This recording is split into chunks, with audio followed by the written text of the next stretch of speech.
Hey,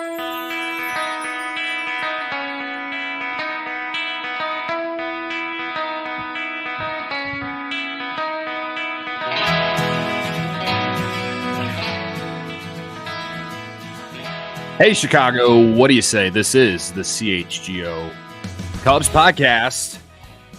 Happy Monday. Welcome. Luke is out today.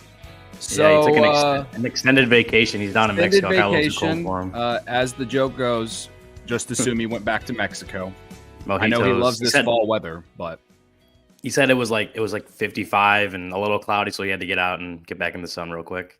Absolutely. So, with that said, we invited a good friend who's been on the show before, Michael Cerami from Bleacher Nation, who I'm told just joined the stream. Yes, I'm going to get myself out of the way here, and let's see. Get him out. Where am I here? Cerami, you grew a nice beard. There we go. Here we go. Yeah, that's not me. There we go. I was like, wow, I look different than I remember. You look better, right? Obviously. Yes, okay. absolutely. I'll get I was like, I've never seen you with a beard, but wow. I've tried before. It doesn't look great. Hey, I'm with you. I am with you. This right here, you can see a little stub, was about as long as I let it go. See, that makes it look like you could have a beard if you want. It's just like you just don't want one. You know, yeah, exactly. Yeah. We'll ride with that. How's it feel to be sitting in for the great Luke Stuckmeyer, Michael? You know, the shoes I have to fill today are impossible to fill.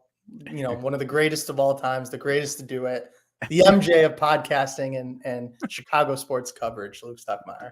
Well, all I can say is that with Halloween right around the corner, I keep telling him that he needs to bring back the dress up like his costume of David Kaplan, because I feel like that's one of the most memorable things of watching him growing up on television. And I don't think he's going to do it, but I keep pushing it. I think that I know exactly what you're talking about, and honestly, like, it is one of the funnier things, and especially knowing Cap, like, I'm sure you love that too, because you know Cap likes attention more than anything. and that was great. You know, that would be a good. That I have a pretty good plaid sports jacket too. If I went with a bald cap, I could be Kaplan for Halloween. Yeah, this isn't a hit on you, but like you guys are kind of like the same height too. Like, you know, felt like a hit, but Ryan's right there with me. Come on. I only make short jokes to Ryan. That's it. Yeah. We're short and we can't grow a beard. What do you want from us? Okay, so welcome, man. Good to have you back on. I have reached out to you like a handful of times in the last, like since the last time you came on, and then just like things they didn't go together. So it's just cool to finally get you back on again. Yeah, no, thanks. And I always love coming on. It's with the way the season was ending, and then we were launching some new stuff with Bleacher Nation, and then just having a 2-year-old, it's like it's super hard to like carve out an hour. But I'm here now and ready to talk.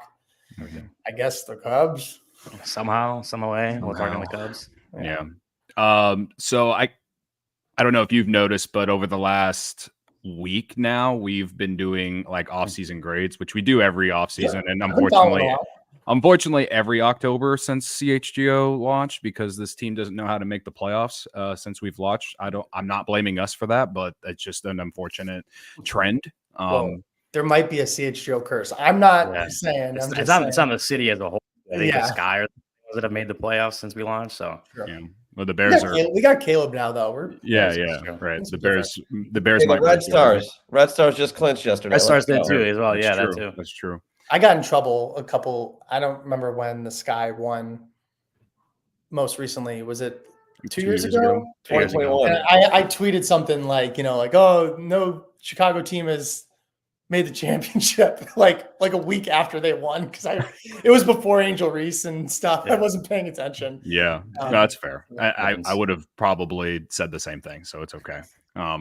But anyway, we wanted to, obviously we've talked a lot about the just overall disappointment on the 2024 season. So I wanted to give you the floor to kind of give us your thoughts. Obviously it's been, again, very disappointing, I think, considering what we all kind of hoped for back in April. So where are you sitting entering this offseason? So just so I go the way you want me to go, do you mean sort of like looking back on the season, or like what I think should go forward, or where do you want to go with this? I guess we could start with just how the season transpired, and then eventually we can go into like things you would like to see in the offseason. Mm-hmm.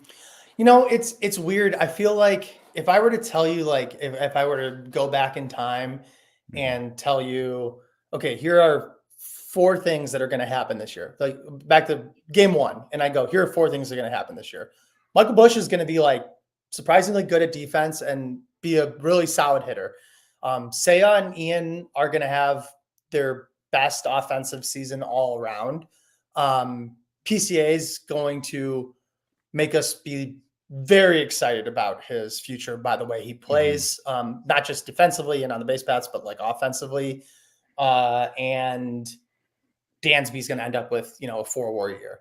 Oh, and sorry. So this is like more than 4 things now. And Shota is going to be better than you really could have reasonably hoped he ever would have been. Yeah. I tell you those core things, and you've been like, so you're telling me PCA, Busch, Hap, Seiya, Shota are all going to be, and Swanson are going to be pretty awesome. That's going to be a great year, right? Like it's got to be good. Like how can it not be? And it obviously was not. And I guess you could probably run through just as long of a list of things that didn't work out or didn't quite live up. But like those are significant enough players that you would think that would, like, you would feel better about where the season was going, knowing that stuff at the beginning of the year. And it turns out it didn't matter because Cody was just okay. And Steele got hurt for a lot of the year. And Kyle Hendricks was very not effective for most of the season.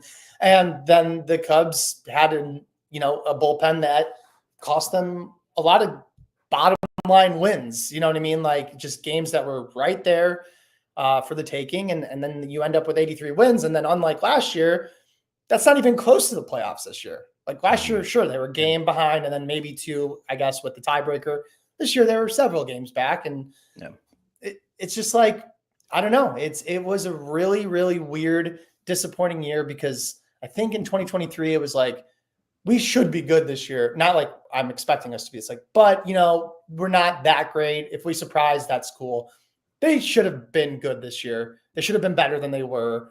And I mean that both like they should have won more games and organizationally, we need to have been in a better place than we were or are. So it was super disappointing, but it's so strange because you can look around the roster and see so many individual, like really nice things, like things that get you pretty jacked about next year. But it just didn't come together. I don't know. I don't know. I mean, how many times can I say they have a lot of good players and no great players, right? Like that's the whole thing. And it continues to be the thing. Yeah. I mean, I agree with you in that.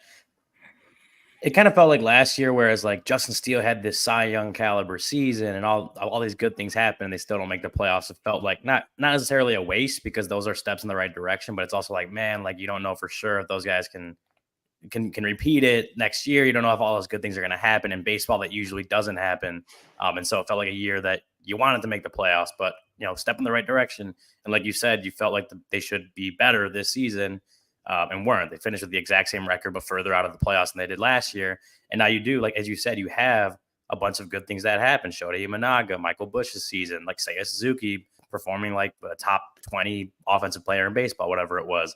Like a lot of good things happen but you still missed the playoffs. And now you're seeing like, man, is Shota going to be able to do it again in year 2? Is Michael Busch going to keep taking steps forward? Is Picor Armstrong going to take a jump the way he did the last couple months of the season? Like, it's again a point where like you had a lot of good things happen, but it feels like a wasted opportunity with those things because you didn't make the playoffs, you didn't improve on your season from 2023, and now you have questions about where this team goes, obviously next season. I think like you mentioned those like 4 things, but then I could also bring up like 4 things that went the opposite direction that perhaps I don't think would have actually, or I didn't think were going to happen. Like. I didn't think Hendricks was going to have a 6 ERA for most of the year and have a 12 ERA the first 2 months, And I didn't think ALLCITY was going to be like awful, basically, and you can't put blame on injuries, but at the same time, they were injury riddled for most of the season too, and the depth wasn't there. Right. Yeah, and the depth pitching wise. Right. I think you can argue that there was depth there, but there were so many injuries at the same time too that it helped, that's I gotten a lot of at the beginning of the year there was a lot of injuries, right? But before the season started, I kept saying the Cubs starting rotation has a ton of depth, and then by week 6. We had Hayden Wesneski and Ben Brown were in the rotation already. And people were like, oh, I thought you said they have a lot of depth. I'm like, this is them having a lot of depth. Yeah. It's just who expects to need your 9th starter by the middle of the 2nd month? Yeah. That's not that typical. Over the course of a season, maybe 10, 11 starters are going to contribute, and that's the Cubs had to do that right away. And honestly, I mean, Jordan Wicks, Ben Brown, obviously Hayden Wesneski, less so, but Jordan Wicks and Ben Brown, they showed a lot early on. I was like, I was like, this is awesome. I'm kind of happy to see them pitch, and I want to see what they got. I'm still a huge believer in Jordan Wicks, and I just think injuries just absolutely screwed him up this season. But he was looking way better than his results early on, and I felt like I'm not saying that you guys, but it was on an island where people were hitting me. And I was like, I don't know. I get that he has a 4.15 ERA, but he's throwing 95 all of a sudden. And his stuff is breaking more than usual. He looks good. He's a rookie. All you have to go on right now is how does he look? Don't worry about the results yet. But then the injuries just they made it so that next season is another prove it year. And that sucks. Because I was hoping that he was going to work through all that stuff this year and whatever happens. But it's now both he and Brown, it's and Cade Horton, those guys could have been huge pieces for the team next year. And now they likely will be, but we have no idea. How do you count on any of them? Not because they're not good, but because they were hurt and didn't get the chance to develop the way that they would have otherwise. And that sucks. That's the biggest loss of the season. Yeah. Just a lot of those young guys, just not a lot of questions being answered. And particularly, can they last a full season in Major League Baseball, 162 games? And with you, I know you said one of the things that would happen is Dansby Swanson still had a 4-WAR season. That's obviously in the grand scheme of things, overall a good year. But I think there's also the part of he slumped. He was poor. It wasn't even a slump. It was a crater. You know what I mean? It was brutal. Yeah, so it was he was poor offensively for what, 3+ months. And I know the knee issue didn't help with that, but it was he just was not performing offensively. And had he just had a bad month in August or something, right? That, guys were performing by then and playing better, and that could have been hidden a little better. But Swanson's big, long stretch of offensive struggles also coincided with that May and June when just everyone was struggling. Yeah. And that, I think that's the biggest problem is, him struggling offensively isn't the worst thing in the world, but when everyone is struggling offensively, you feel like you need your highest paid player to produce in some way to help you out of the slumps. I know Dansby's more of or his biggest value is with the glove than with the bat, but it felt like you needed that, and he just wasn't there for 2+ months of the season, and it that hurt along with just the overall team struggles. Yeah. And I see Brady's comment here. I don't disagree. I just think that there's the differences for rookies. I guess I'm talking about how I feel if I'm talking about Jordan Wicks. I'm okay, this is a 25-year-old lefty who we have under control for 6 seasons. And he's made he had a great debut last year, and he has 5 starts where the results aren't great.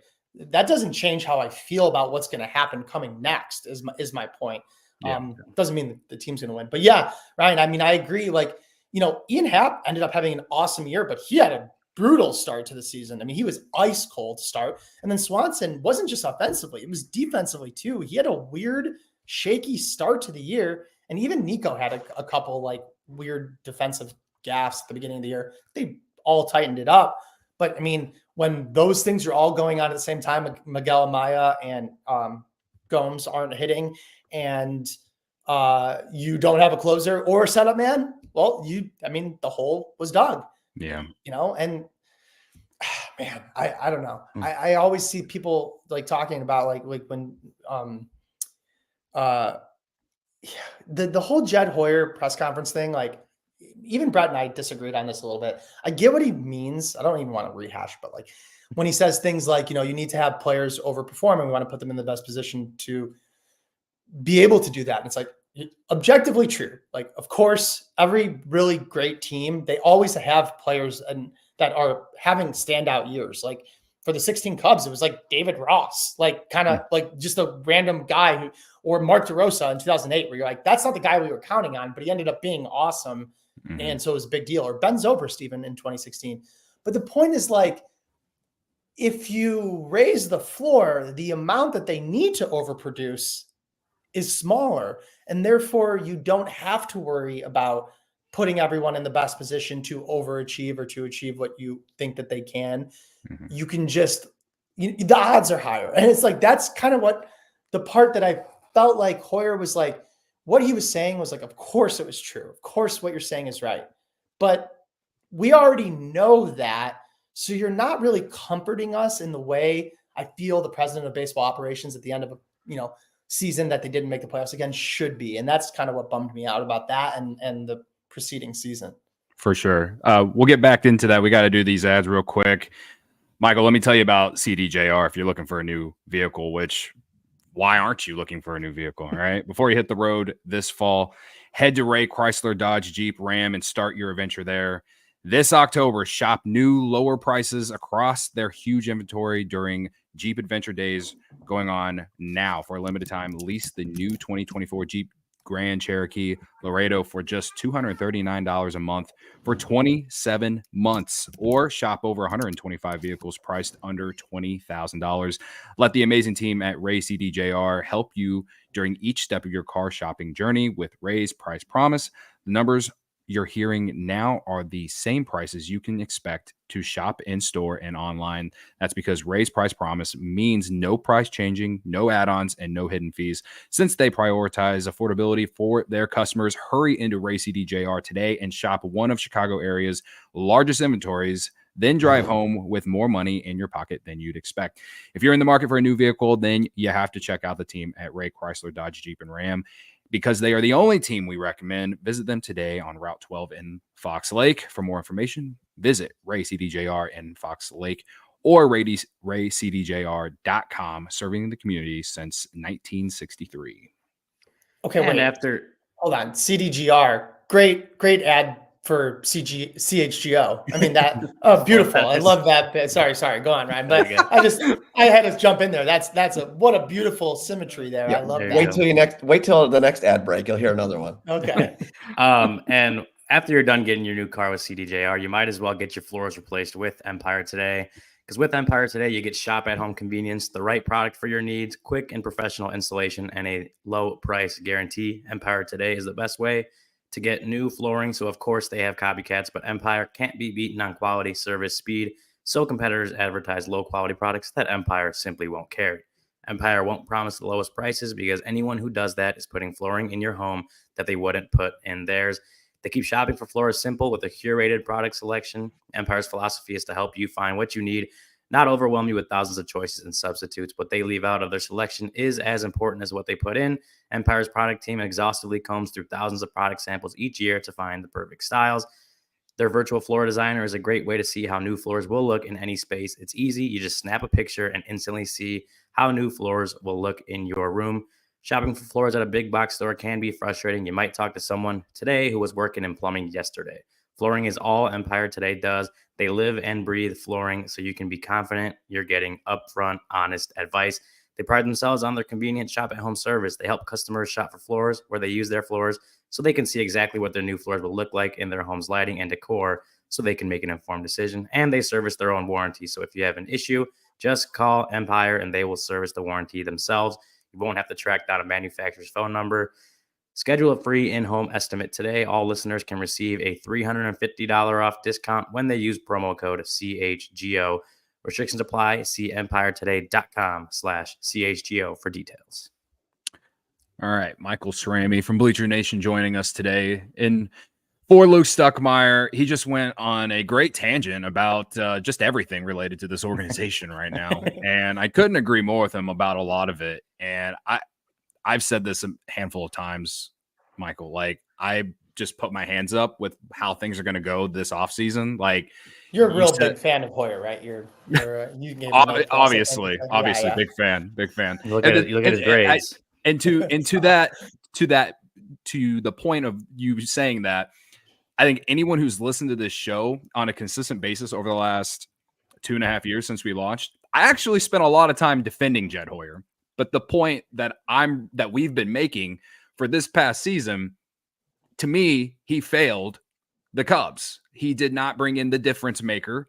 You relied on a rookie to kind of add on some offensive production, which he did, but Bellinger fell back down to earth. And I wanted them to bring Bellinger back because they needed a left-handed bat. Did I expect him to be that? Well, I wouldn't even say it was bad. It was just more of like an average player when they're paying him to be a star at $30 million a year. No, I thought there'd be more slug. Maybe there would have been if he didn't get hurt twice. One of those times, not even his fault. You know, like there's a lot of like woulda, coulda, shoulda. I don't think Jed Hoyer is the worst GM in baseball or front office executive, whatever. But to me, this offseason or this past offseason, it was a failure because we entered the season with the same projections, basically 5 more wins compared to entering 2023, which I believe was like 77 or 78. Yeah. But, you know, I think Brendan. You make a great point, though, about the rookies, right? Like, it's like, you know, Michael Busch and Shota worked out really well. Should they have? I mean, that's who knows? Like, why they? You know what I mean? Like, that shouldn't have necessarily happened. And making them, I get that Cody Bellinger was re-signed and for a lot of money, but like he was on the team last year, and we all knew. And again, I liked that they got him. You know, so that's not my point here, but it's like, oh, he slugged less this year, like everyone predicted because of the contact quality. Like, that wasn't a surprise. I mean, that, you know what I mean? Like, so that's why it was like, yeah, you're right. It's like at the same time that I gave credit for or not even credit, but like was like, you know, all these things that went well. It's like, but like, you know, Ian Happ and Seiya Suzuki having great years, those are things you could have reasonably counted on in their prime, experience, stability, you know, whatever, fine. You should not have counted on Shota being as good as he was. So we were lucky. Should not have counted on Michael Busch being as good as he was. So we were lucky. You know what I mean? So like when Chris Morel doesn't take that step forward, it's like, yeah, that's your luck evening out, you know, across the board. And Miguel Amaya not doing, you know what I mean? It's like, those weren't unlucky things that happened. It was just even. And you got some things that worked for you and some didn't. So where you ended up is exactly that mediocre, you know, tipping point. Yeah. And like Vegas's projections were like 82.5 or something like that. That's probably, maybe that's what Circa had on their preseason win total for the Cubs, but like that's what they were like that, and that's what we kind of expected them to be. Like, I mean, I predicted I think like 87 wins or something like that. But I'm like a 500-ish team has some good fortune, could win another 5 games or so. Like that was my thought process. Is like, they could get some good fortune and go that way, but that's like on the end of like things going their way. Clearly this year, a lot more didn't go their way. And that's why they ended up kind of where they were at until they got hot in you know, mid-July, August. And we're able to kind of even that out. But that's kind of what we expected from the team as far as record-wise, and where they kind of were the whole year. Like around 500 wasn't a complete shock because it was like, this is sort of the team that was put together. So I'm with you. It's like a lot of it wasn't a good enough team where you know, when you have the good seasons from Shota and Michael Busch and some other guys, you're going to have some bad seasons, some regression from other guys, some injuries that are going to happen. Like that stuff's all going to even out eventually. That's just kind of how baseball works, unless you have a good fortune type season, which is, it happens, but it's a little more rare. That kind of stuff tends to even out. So you do need to have in a way, like you do need to have the stars, right? Whether it's pitching or offensively, like you need to have the stars to help balance that out and carry you when you need to, right? Like I'm not saying there was a star they were able to go out and get last offseason. Maybe they wanted to trade for Juan Soto, like if that's your thought process, okay. He probably would have helped, get them through that May and June with a few more wins there. I mean, just they make the offensively, right? Have Juan Soto. So, but that's just kind of like going into this offseason, going into like, what does this team need? Like, that's what you're looking at is like, dang, a star would have actually, would have helped them in May and June. Like, not that that's a surprising thing or a hot take, but yeah, a star bat would have. But you're right. You're right to bring it up too. And I keep going back to this idea that it's not even that I was defending. I would say, like, when I'm analyzing what the front office is doing, I kept being under this sort of false pretense. I think that it was like, okay, you build up, and then you start to go for it and you pour more resources in at a time when, the prospects are crescendoing into the big leagues and you can support them with, more expensive players because they're the cheap parts of the roster. But that's sort of like, and I would say it even was that fire was fueled by Craig Counsell, the poaching of Craig Counsell and paying him to be, it was like, oh, okay. So they're doing it now. And then they just didn't do it again. And now I'm sitting here going like, I don't actually know if that's ever part of the plan. And thus I'm no longer okay with doing what we're doing. Like I was only okay with it even, or at least even understanding of it, even if I wasn't okay with it, when I was like, at least it's going to build to something, but who knows? What are we talking about? Like it's not a given that like showed up. What if the win, what if the luck at Wrigley this year was the exact opposite? Like it had been, just a couple years ago, he could have been really bad, and not because he did anything different, but because of the way the game worked. Not really bad. It would have been worse than it was. Right. Mm-hmm. And it's like, so next year we're going to be like, wow, PCA is projected to be a 5-win player, full season, defense, base running. It's like, or maybe he'll be a 23-year-old who doesn't fully break out yet. Mm-hmm. So are you going to just count on him being really good? Like, and I think he is going to be, but is that what we're counting on? I mean, that's what happened with Amaya and Morel this year. And it ended up, and ALLCITY. Yeah. Really. And it ended up sinking the season a month in because you just kind of hope that these guys are going to, they're young players. Like you can't do this. And if they're not building towards something where there's like a big expenditure, I really don't. I mean, this off season, before we get to the break, like can have you think about this a little bit, Michael, but like this off season is, I feel like we say it every year, like this offseason, it's the biggest in however long. But I think it's just because like it's been so long since they not only just made the playoffs or just even won a playoff series that it's just like, okay, we're supposed to be taking gradual steps forward. And this year it was more of just like we did the same thing over again, except in a more depressing fashion. At least in 2023, there was anger and sadness at the end, but also like some optimism at the same time because they were better than what we expected. Mm-hmm. Now it's like the fan base right now is down bad right now. Like I don't think I'm wrong about that. Like a lot of people questioning front office like me, and then a lot of people questioning even ownership, which we'll talk about Tom Ricketts' letter here in the next segment too. Like, do they care about putting this team over the top? Like they haven't had that big name position player in a while, Jason Hayward being the last one. It's like they need to go and do that, like in my opinion. And I don't have any faith in that. So think about that for a few minutes. Ryan, tell us about Game Time and tell me again why CHGO was awesome. Well, let me tell you about Game Time. Game Time has a new feature. This is actually pretty cool. Game Time Picks. It makes getting tickets for your live events even easier. Game Time Picks filters out the fluff to show you only incredible deals on great seats, so you don't have to waste time searching through thousands of tickets. I've used Game Time for Bears games, Bulls games. I went to a concert a couple weeks ago. It was awesome. Used Game Time, but I'm looking at the Bulls the opening game at United Center, October 26th. You can get tickets for as cheap as $80. go watch the Bulls. Maybe they have a great season and you're there from the beginning. But yeah, you can go on Game Time as cheap as $80. And you can even use the Game Time Picks feature to filter out the fluff and find the best deals that are right for you.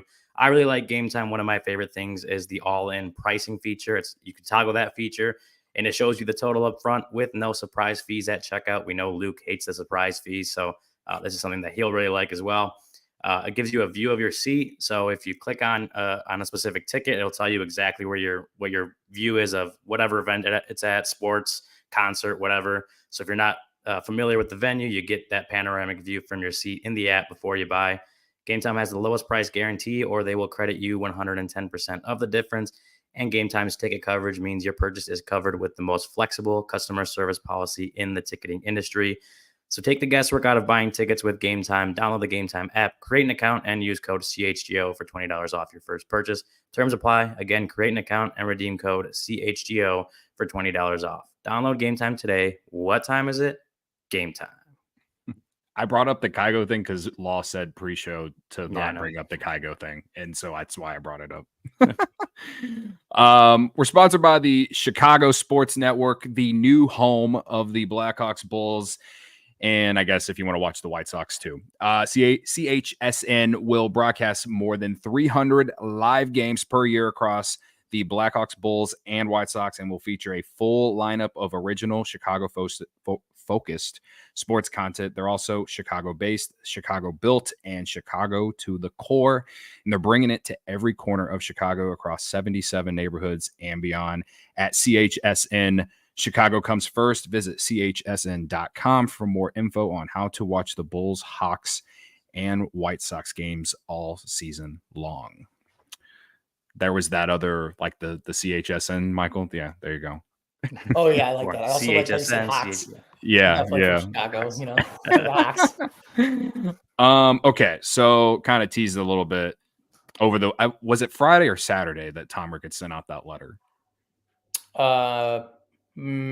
Might have been Friday. I can't remember now. It's the same letter that he sends out every year. Right. Yeah, exactly. And we manifesto. That's nice, James. I what do you call it? Purposely put Tom Ricketts and the letter as like our headline for this show, just because I knew that people would come in and tell us their thoughts about Tom Ricketts, because they always do. And I'm with you. Like I feel like this letter is the same thing every year. But like I said before the break, man, like I think there's a lot of fans who, have held back some sort of, I guess, complaining about ownership, considering they were the ownership group that helped this team bring a World Series. And there's, they went through the great era from 15 to 18, 19, whatever. And now they've shown that they will spend. They have in the past, but it has been a while. And to me, while I think Jed Hoyer is on the hot seat this offseason, I also feel like the fan base is going to start really, as a whole, falling back even more on ownership than it basically already has. And I don't think ownership cares. They're billionaires, whatever. They'll do whatever they want to do. But I think anyone who has somewhat defended ownership over the last handful of years, I think that could be completely gone if this team isn't a contender to at least make the playoffs next year. And honestly, it should be more than just the playoffs, considering how long it's been and the disappointment from this past season. What are your thoughts on that? Yeah, I mean, so it's a little nuanced, but I'm not going to skate the question because I like it. I'll say this is what I mean by that is there are aspects of the Ricketts ownership that I think are really good. And I'm going to start there and then we'll go the other side. And the primary one being, and I think people way underestimate how important this is, how significantly Tom Ricketts stays out of baseball operations. I think there is nothing worse, more detrimental, more just like the sort of hubris it requires when there's these owners around the league that are taking phone calls with Scott Boras and making deals happen. It's like, stay in your lane, because that is the worst type of anyone that gets that rich thinks they could do anything that anyone else can do. It's like, no, Jed Hoyer can do this or whatever, whoever you want to put in that seat. You can't. And yeah, I get it. You're a baseball fan. You own a baseball team. No, don't make deals. You know what I mean? And there's guys that are out there doing that, or like getting into like public. I mean, Steve Cohen, when he started with the Mets, do you remember how much of a disaster that was when he was out there tweeting at people and just like making it harder on his front office to do their job? The Ricketts, he not only stays out of it like behind the scenes, even when asked, he's like, this is the budget I give, and Jed can do anything he wants with that budget. And I'm not answering, and it's like, thank you, because I don't care what Tom Ricketts has to think about building a baseball team. Like, you know what I mean? And I mean that as a compliment. You know what I mean? It's like, it's not what your job is. It's not what you're supposed to be. So that part is very important. And he's always been good about that. The part that like the one step in is like, I will lay the success or failure on the feet of Jed Hoyer. However, Tom Ricketts is the one who chose Jed Hoyer and continues to stick with Jed Hoyer and just handed him the job after Theo left without performing a search at all. And it was just like this presumptive transition of power. And it's like, well, we didn't like where the team was at that time. And we talk about all the time about how they sort of faded in so many different areas of development and player acquisition, not professional, amateur player acquisition and stuff like that. And it's like, and you just gave it to the guy who was effectively 1-1 in command with Theo Epstein. So that decision alone is like, well, that's on Ricketts because he has to pick that person or, decide to pick a player or a GM or a president who is more aggressive or not. I'm not saying they go out and get Dave Dombrowski or Jerry DiPoto or whoever you want, but those guys exist. You know what I mean? Like you went a certain way. So that's the part that's on the Ricketts, but the rest of it, I do put it on Jed Hoyer. And I also think that it is in his nature and it is his genuine belief that the way he builds teams and the way he allocates money and resources, he thinks is the best way to do it and to achieve success. I just think we're slowly, there's a coalition forming of people going, there is other ways. There are other ways to do this. And you're doing it one way. And that one way may be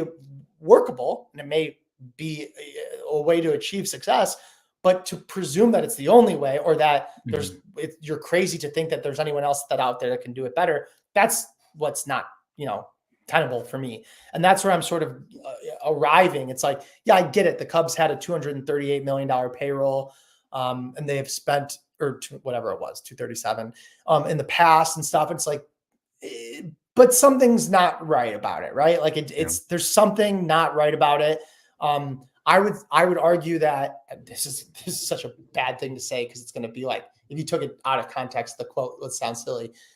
To end up at the end of the season with 8 top 100 prospects, like 7 of which are in AAA, 2 of them I think are in AA, or 1 is in AA, 1's in high A. And plus you graduated like 4 guys, Bush, PCA, Wicks. There might have been one other guy. Brown. Yeah. Maybe we should have made some trades last offseason. How is that the correct use of resources? And the answer is because Jed Hoyer is so deliberate in waiting to the last possible minute because he wants as much information as possible. Again, that's a path. That's a way to go. But then sometimes you end up with Brendan Davis and it didn't work. You know what I mean? And it's probably not going to. And so you waited for all this information and you missed your chance to do anything with it. So, be a little bold, be a little aggressive. I do think that this offseason, there's going to be trades. They're like, it has to be. Like, I don't know. You know what I mean? And so I'm hoping that that's what is the savior of what we're thinking. So maybe they won't go out and sign Juan Soto, but maybe you could trade for someone you don't even realize is available because you're going to overwhelm someone with a huge, package. But yeah. Well, like you said, like unless you go out and sign someone like Juan Soto, then like trades kind of are a necessity. And you have the prospect capital, you're going to have the financial flexibility, you're going to have potentially if Cody Bellinger opts out, which I lean towards he will, but we don't know that for sure yet. That could provide more financial flexibility, more roster flexibility. So you have avenues to improve the team. If it's not going out and signing someone of Juan Soto's caliber or like a Corbin Burns or whatever, you're going to have to make trades to improve the team. So I think that's one thing. And I agree with your point that I appreciate that Tom stays out of baseball operations. Because otherwise, what's the point of having a president of baseball operations? What's the point of having a general manager if Tom Ricketts is going to make the final say in a lot of, and part of it is they still have to kind of sell him on some of these things, especially when it's big money contracts we're talking about. But Tom does stay out of negotiations and making moves and stuff like that, and lets Jed do his job, which I appreciate, because then there's no point in having a president of baseball operations. You see it kind of with Jerry Jones, right? The Cowboys. He wants to win. Don't get me wrong. Jerry Jones wants to win in Dallas, but he kind of puts his hand into a lot of things, and you kind of see the friction that organization goes through. So I appreciate that from Tom, that he does let Jed do his job. I will also say with the Jed stuff, and we talked about this last week when we graded Jed, part of it is he's also operating under a budget. We don't know exactly what the budget is going into a year, but he's got a budget to meet. And if he was working for Steve Cohen, that budget would be a lot higher, or there wouldn't be a budget, right? Yeah. That's not the owner that he's working for. He's working for Tom Ricketts, who's going to set a budget, and they kind of expect them to stay there unless Jed can sell him on going over. So there's that part of it that, again, he stays out of baseball operations, but he does in a way limit what baseball operations can do, but by nature of having a budget, right? I'm not saying it's a horrible thing. They were a top 10 payroll team and whatever in baseball. But there is some limitations there because of him setting a budget. I think in terms of the letter, it sounds like the letter he could have written in 2023 when they didn't make the playoffs.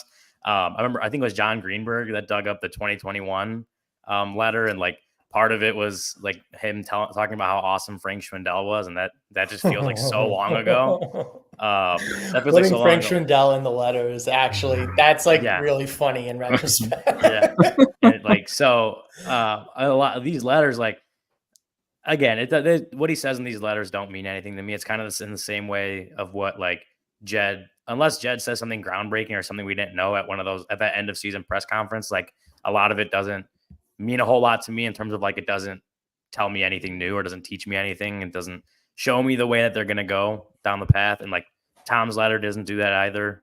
He obviously hypes up what Shota did and PCA and some of those guys that doesn't mention any of the pitfalls of the team other than that they just didn't make the playoffs. So this letter doesn't mean a whole lot to me. What means a lot to me is seeing what Tom allows Jed to do and seeing what Jed does with the resources that he's given. That's all that matters. I don't care about what is written in a letter. I don't really care about what is said to the public, to the media. I care about what actions are made. We don't know what those are going to be yet, but I would like to be sitting here in February and being okay, I can write good things about this team because they actually made moves that make this team look better, at least on paper, make this team look like much more of a playoff contender, division winning contender than where they're at right now. They got 4 months to kind of get there, Do you not care? So I'm with you. And you're kind of taking a fun stance for me because you sound a lot like Brett when we were talking about Hoyer's end of season press conference. I agree that what they do is more important, obviously, than what they say. But it's not like Hoyer's out there saying, we're going to be so aggressive and we're going to be better. And it's going to be, I know we didn't do enough. So we're going to, and then they're coming up short. He's just saying the same, exactly what they are doing. His words do match his actions. And that is, we're doing it slowly. You know what I mean? Yeah, That's why that stuff does matter to me. Cause it's okay, then I don't feel better. So if your goal was to make me feel more confident in your ability as the president, I don't. So I guess I'm not asking you to lie to me. I'm asking you to change what you're actually going to do. Yeah. And I have no belief that you're going to do that based on what you've said.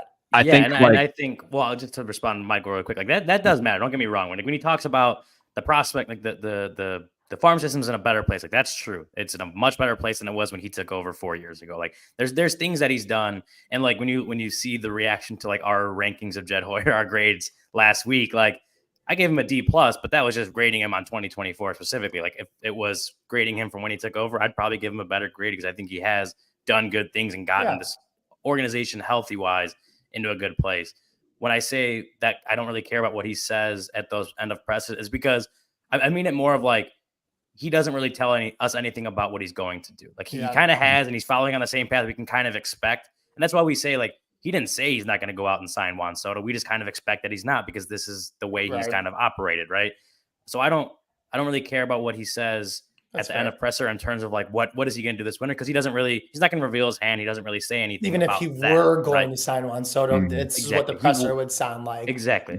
He wouldn't say that. So for me, like, when he's talking about what the winter is going to look like, what 2025 is going to look like, he's not revealing his hand. He's not really giving a whole lot of information. So for me, it's like, okay, if you're not going to do it now, show me with the actions that you make over the winter. That's what I'm trying to get at. Maybe I worded that a little bad. No, you're right. I think you kind of convinced me a little bit too. Like, I met you halfway there, and that, there we go.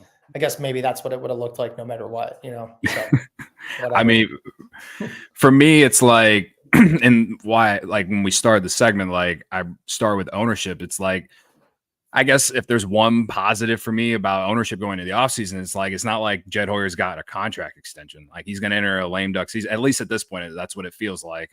I'd be very surprised if I woke up tomorrow or sometime later this week and it's breaking news that Jed Hoyer got a contract extension. And in some ways, to me, that shows that the Cubs ownership cares. I think rightfully so. A lot of fans are questioning how much ownership really cares. And like, with the way that you guys are talking about how Jed Hoyer speaks, and then Tom does like the same thing, like, they don't show anything. It's not only does it feel like super like corporate, but it's also just like, it doesn't instill confidence in the fans. And it doesn't help when you charge one of the highest prices for your game day experience and season tickets and all this. It doesn't instill confidence in any fans. Like, I got another phone call as soon as the season ended. As soon as the season ended, I got another call about becoming a season ticket holder. Mm-hmm. I remember I had to wait like 7 years for that whenever I signed up in like 2015. I signed up in like 2007 and got a call when I was like a senior in college in 2013 or 14. And I remember being like, oh no, like, I don't have a job yet. Like, I can't do this. And it's like, I just waited like 8 years. I wish they waited. And now it's like, you could sign up, you'll get a call the next day. Like, it shouldn't be that way. You know what I mean? And like, so that's where I'm at. And I'm someone who has defended not only Jed Hoyer, but even Tom Ricketts over the years. Like, I got over what happened at the trade deadline of 2021 when they sold the core and all of that. Like, I bought into the direction that I felt like Jed Hoyer was trying to sell us and the fan base. And so that's why I'm saying this offseason, after what just happened, like, just giving us the same old talk, it doesn't instill confidence in anyone. And that's probably my biggest problem. Now, obviously, actions speak louder than any words, you know, so we'll see. But that's just kind of where I am, and why, like, my grade was an F, and why, like, you really don't have any room to, I guess, try and sell us on patience. You know what I mean? Like, at this point. So, well, or just by contrast, like, a lot of what he did that did work weren't super high risk things, or only worked out somewhat. Like, Jameson Taillon was like a great pitcher this year, but wasn't the year before, and it was a $68 million deal anyway. Like, I don't know. It's definitely frustrating, and I really don't know, man. I'm like, I've been following this team so closely for so long, and like, it was one thing when I was just a fan, but having to like cover it too, and it's like trying to thread together what's going on narratively, and it's just exhausting. I just like the few times there was like 2 winning streaks this year, and for those two week periods, I was like, oh my God, I forgot how fun this is. Like it is so awesome when the Cubs are good. It is so much fun. You go to bed happy. You wake up with more energy because I'm a psycho and I'm obsessed with the Cubs like you guys. Yeah. And it's like, it really affects my whole life. And so it's been just years of not having that. So those brief glimpses this season when I was like, wow, this is awesome. Like this team is good for a small, it's like, give it back to me. Like I'm like a drug addict and you're just holding it right in front of me. And I'm like, come on, like just do it, please. For the love of God. It was April so was awesome. fun, right? Yeah. Right. Like, oh my gosh. So that's kind of what I'm fiending for is just a little bit more feeling important again. And it just doesn't feel that way. Yeah. Yeah. No, I think I hear everything you guys are saying. And like, again, with the Tom stuff, like Tom, I think it's kind of funny because like what Tom says is basically whenever it comes to baseball operations, it's basically like, oh, well, it's Jed's job. Like, basically it's like, it's all going to fall on Jed, right? Like that's what he says. And then, Jed doesn't say again, like he says stuff, but like, it doesn't necessarily give me a picture of what, this winter is going to look like because he's not going to do that. I don't expect him to do that. And he doesn't do that. Yeah. It's kind of where I come back to like, yeah, I'm with you. Like it was a lot more fun to be working in that press box and like when they were like winning games and winning streaks and stuff like that. It's tough to cover a team, especially that May and June, man. That was so tough just to cover as a reporter, man. So yeah, yes, the team needs to be in a better spot next season. Like there's no getting around that. Team needs to be in a better spot. Jed Hoyer didn't, reveal how he's going to do that this winter. So that's where I come back to the point of like, if you're not going to tell me anything like real, substantive, and new, then I'm going to be waiting to see what your actions do. Yeah, you can tell me what you want to tell me, but show me with what your actions that this team is going to be in a better place come February. Well, and not to belabor it, but like what else sucks is like they could be really good and then lose in the first round because it's baseball. Like you know what I mean? Like or in the wild card round before even NLDS like starts. Like. So that's why it's like, I don't know what we're trying to do here. Like, I don't know, man. It's brutal. I mean, that's a wasted year. You know what I mean? Like this year it was a waste. It was a huge waste. Yeah, that's a good transition because I wanted to talk a little postseason before we ended.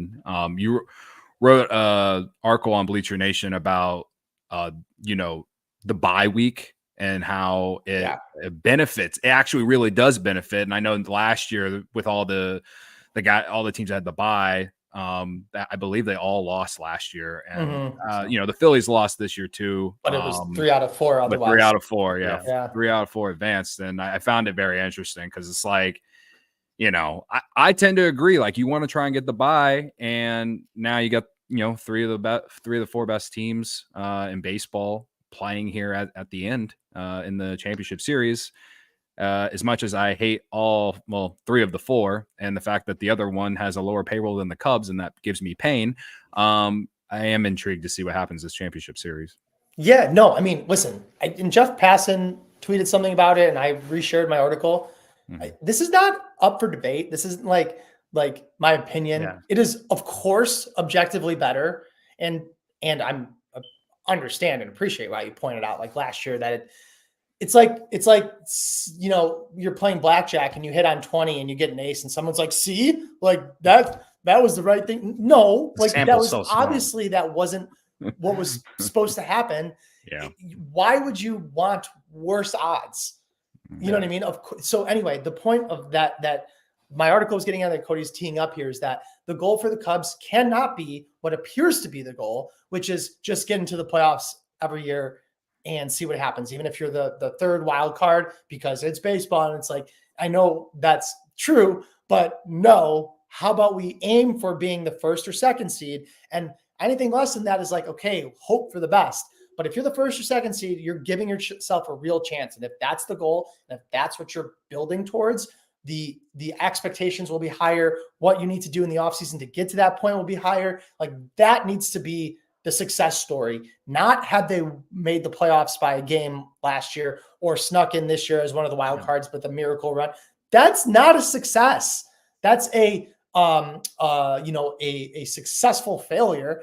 You know what I'm saying? Like the success is you're one of the top 2 teams in your league, one of the top 4 teams in baseball. That's a reasonable goal for the Chicago Cubs to aim for.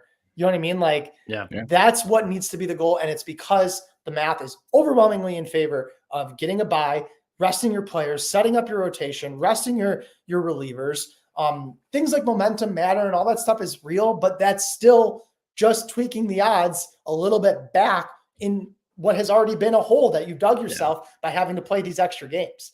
So I think that's another thing that people like don't think about is just like the odds that you win the World Series get lower, and because if you play in the first round, just because it's the odds that you lose that first round are going to be higher. Or the odds that you're playing more baseball is going to make them lower, right? So like it's a 3-game series. Yeah, exactly. So having that bye can win. Having that bye, regardless of the rest or any of this other stuff, like your odds that you're going to win the World Series are higher just based on playing fewer games, not having to play that wild card round. Yep.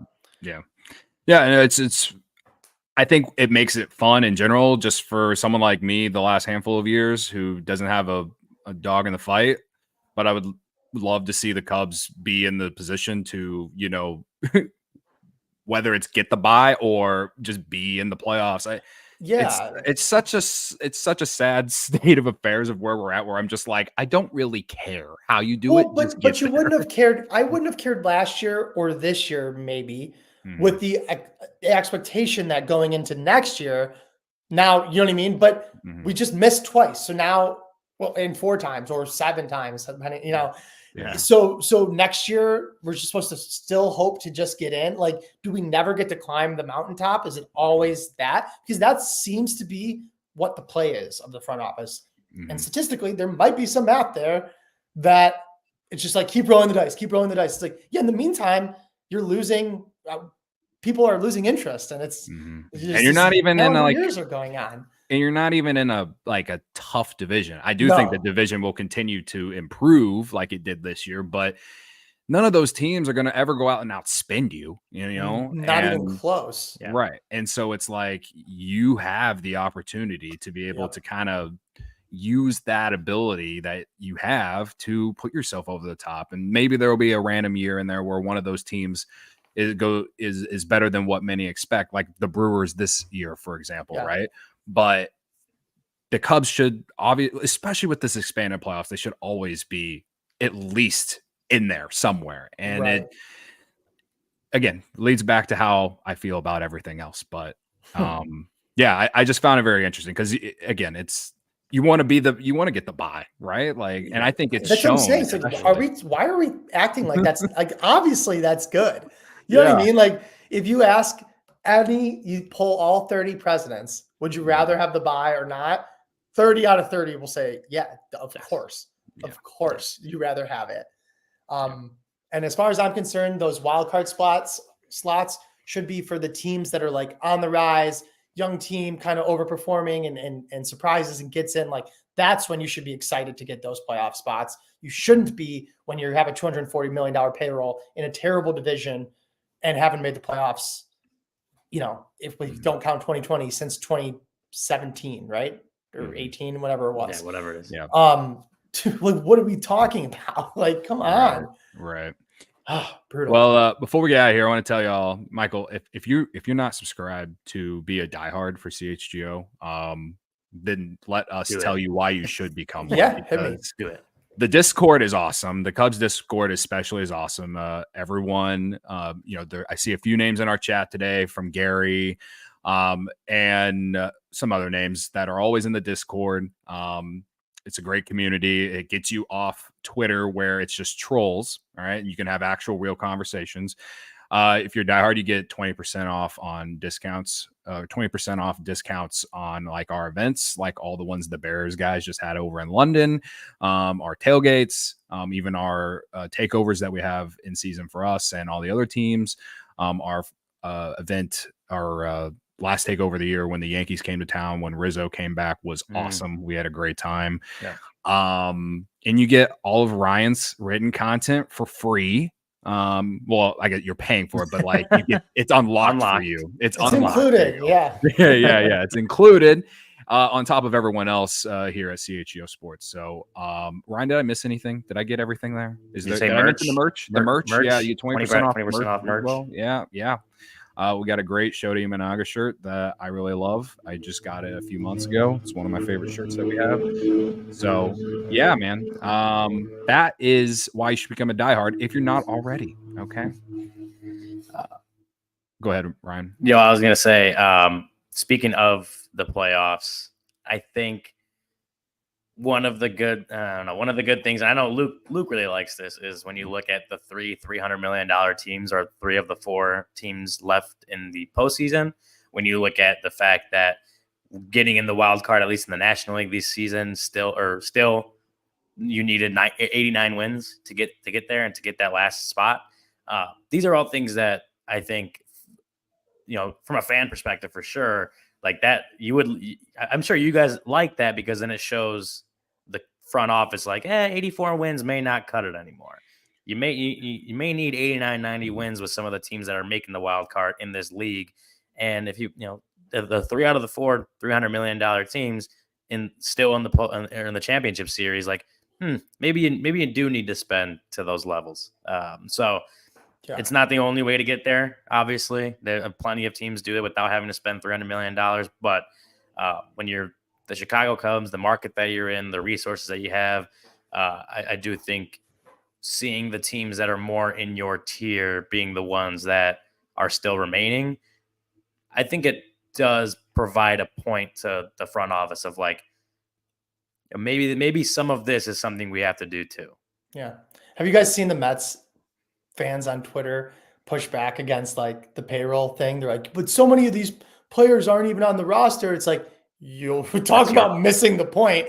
No kidding. You don't have to, you could just paper over mistakes with more players. Like they think that the point is that they're just have high expensive players on the field. It's like, no, because the ones you did pay that didn't do good, you could get rid of and just, it doesn't matter. That's the same thing, And that's kind of why, like, I kind of resonate with some people who, I will never say anything negative about Jason Hayward. Did he not live up to the contract offensively? Sure. Defensively, he was there. Should they have moved on earlier? I think so. But that contract should never have held them back after the World Series, in my opinion. When you're rumored to be in on Bryce Harper and then you sign Daniel Descalso instead, that is something I can never let go. And then, just even these last handful of years, it just feels like that deal has kind of held them back. Now they gave Swanson that deal, but who knows how much money, like the market has changed since then, right? Like money is different now, and it's I am so with you on that. It's not the same thing. Right. No. Like Swanson is probably like, who knows what his contract would have been back in 2016 compared to what it is now, so it's the Cubs at some point have to just get over that thought and go over that $200 million contract thing that people have been talking about, and let alone 3. Yeah, let alone 3. I'm asking for a $200 million guy, like it just something of a difference maker, like we keep saying. And man, like that's it really is a shame that Juan Soto is like maybe the platonic ideal version of the player the Cubs need right now. Yeah. His age, his profile, everything about him. Left-handed bat. It's not. And it would be more of a surprise if they did sign him than if they didn't. That's a tough way to look at it. Sure. Yeah, like that. The best thing, like that's like the bad thing about it is like, oh well, there's no real expectations they're gonna sign him. If they do, we'll all be pretty surprised. Yeah. That's where we're at, unfortunately. Mm-hmm. Yeah. But like you mentioned earlier, with the prospect capital that they have, they could easily go trade for any name out there that we haven't mentioned. They easily could. They really could. And again, you just gotta hope that one of those rumors, comes out in early November, like, oh, so-and-so might be available at the winter meetings, but we don't know. And you're like, okay, here we go. Like, this is going to be like, you're reeling me in. Yeah. I love November and December MLB coverage. I'm not going to lie. I have such a good time with, at least the way it used to be. Yeah. now it's like January and February. But yeah, I love it. There's baseball's drunk. There's so many transactions. It's nuts. Right. All right. I always have to explain the like even the small transactions, 40-man moves, and all that stuff to Cody because there's just a lot going on. Yeah. It's very confusing, to be honest with you. So anyone who understands it to a T, like I give a lot of credit to. I've even given Ryan a lot of credit. I have to ask him now, like, how does this work? How do what does this mean? You know? Yeah. Okay. Well, Michael, thanks for joining us today, man. Appreciate you jumping on and love the coverage over at Bleacher Nation as always, and hope to see you back on here soon. Well, likewise, love what you guys are doing, and I love coming on. So thanks for having me. Awesome. Totally, man. Thanks for coming. Thanks for coming. We are back in studio tomorrow. Luke will be back from his one-day vacation in Mexico with us. Don't let the facts get in the way of a good story. Yeah, we'll see y'all tomorrow. 11:30 a.m. Off-season grades continue, and I know everyone is so excited for those. So I don't know who we're gonna do, but it'll be feisty, I'm sure. So yeah. All right. Thanks for checking out the CHGO Cubs podcast. We'll see you later. Bye. We all silly like the mayor.